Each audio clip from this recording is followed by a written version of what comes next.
Dull plotting? Cookie-cutter characters? Second-rate CGI? That's what the critics say about these movies, but we'll just have to agree to disagree.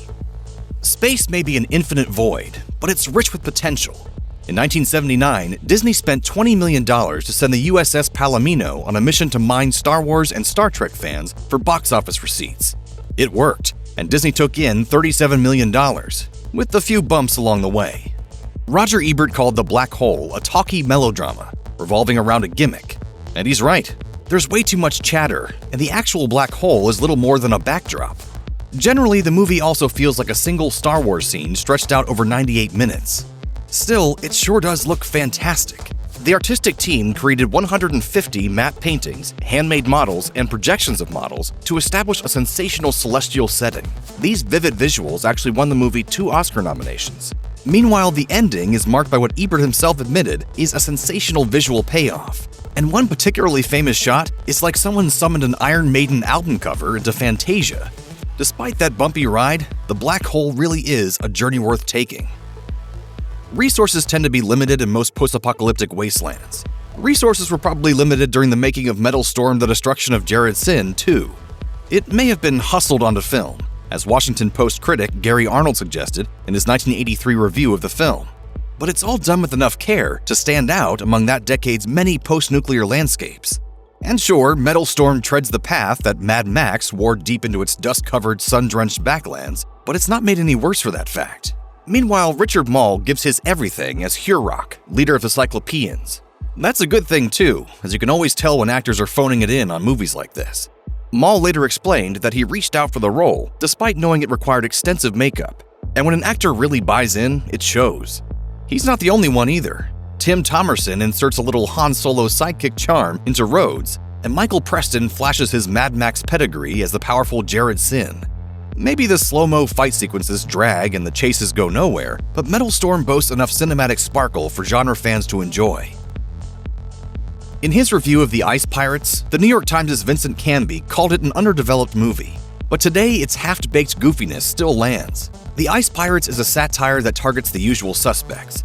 Star Wars, Robin Hood, Alien, and Mad Max all get ribbed, but this is no one-trick pony. The gags and one-liners stand on their own, though they have a nip of boozy sway to them and range from bawdy to buffoonish to downright offensive. What is it? Space Sharpie. The lowbrow humor isn't what drives this movie, however. Every street, spaceship, and cantina teems with creative life.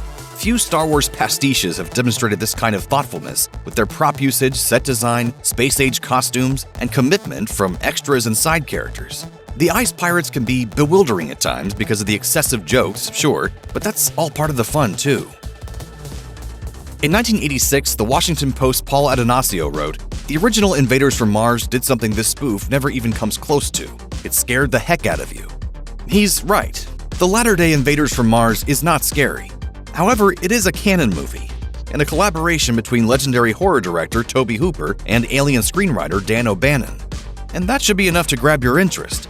In the director's chair, Hooper shows off what he learned from his Poltergeist partnership with Steven Spielberg, soaking his movie with sunny suburban Amblin vibes. But we soon find out no one is safe in this small town, and especially not 12-year-old David Gardner. Hunter Carson brings just enough wide-eyed alarm to the role to make you feel David's anxiety as everyone he knows turns on him. The first half of Invaders feels like a kid's version of Invasion of the Body Snatchers. The second half, though, ditches the mystery and goes full-on creature feature. Hooper and effects master Stan Winston immerse us in a wondrous practical effects-laden alien environment, and it's a real treat to see real hands-on craftsmanship of this level executed on screen. Who cares if it doesn't make you scream? In space, no one can hear you scream. Unless you're with the Austin Chronicles' Mark Savlov while he's watching Alien 3 above the stratosphere. In his review, Savlov said, "Director Fincher is best known for his music videos, and his MTV sensibilities are in full evidence, right down to the film's breakneck pace and jagged editing." It's true, Alien 3 isn't perfect. The story struggles to grab us because it doesn't bring much new to the screen. Never fear though, because Fincher at least knows how to torment his characters. Ashes to ashes, dust to dust. Alien 3 crashes Ripley and a xenomorph into a space prison where murderers, molesters, and rapists have all sworn oaths of celibacy. Their arrival upsets that balance, turning these seemingly reformed people into monsters of a different kind. It's a dark and fascinating premise, one that helps the movie stand out even from its most widely beloved predecessors. And it's no coincidence that Alien 3 features some of the franchise's most iconic moments. And hey, Savlov might not like Fincher's fast-paced editing, but it's a style that the award-winning director has become known for later in his career. If nothing else, it's fascinating to see him test the waters. If Alien is Jaws in space, Event Horizon is In the Mouth of Madness in space, only replete with a maniacal Sam Neill. In 1997, the New York Times' Stephen Holden claimed that the movie's glitzy special effects provide a futile attempt to cover up a paucity of thought. And to be fair, he's right. Paul W.S. Anderson is known for putting style before substance.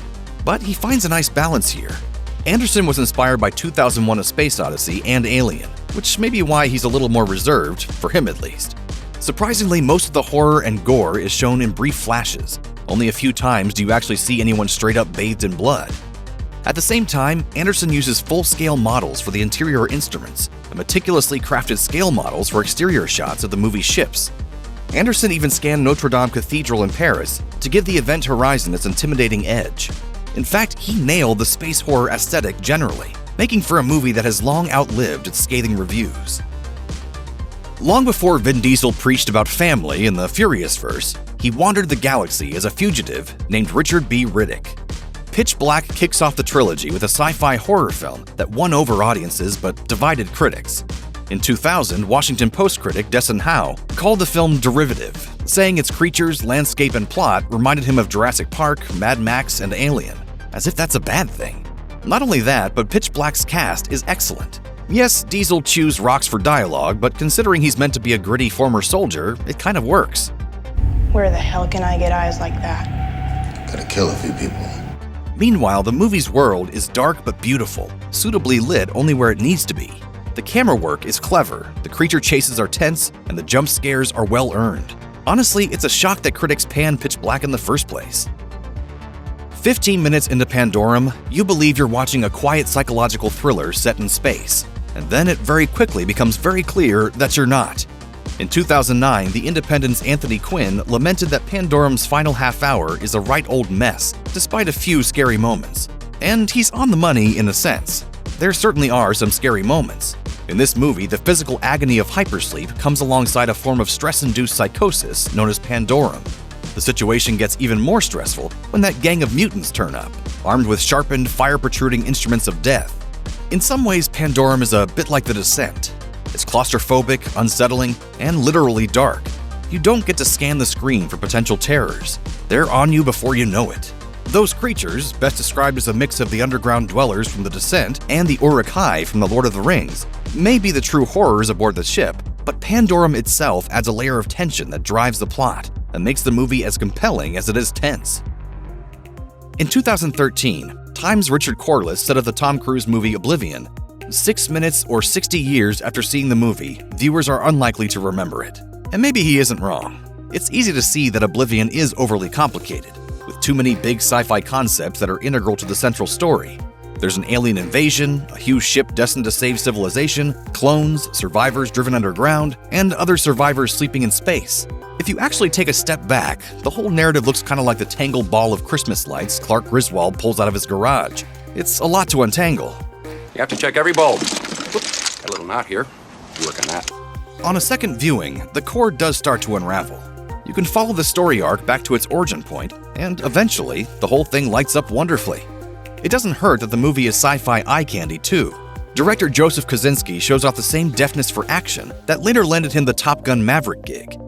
Watch Oblivion again. Take in the dazzling effects that bring this beautifully damaged world to life. Throw yourself into the heart-jolting action sequences. Once you can untangle that story, you'll find yourself in a world you won't soon forget. Despite what you may have heard, Earth to Echo is not an E.T. ripoff. It's an homage, one whose source of inspiration is admittedly so obvious that it reverberates in its title, Earth to Echo, or E.T. Echo. Here, a neighborhood just like the one that felt so alive in E.T. the Extraterrestrial is in danger of being torn down to build a freeway. It soon turns out the freeway work is a front for an organization trying to capture the lovable Echo. But a group of intrepid kids won't let that happen. It's a familiar story, but the directing style differentiates itself enough that it soon settles in as its own experience. Some critics pointed out that by the time Earth to Echo was released in 2014, found footage was becoming more than a little tired.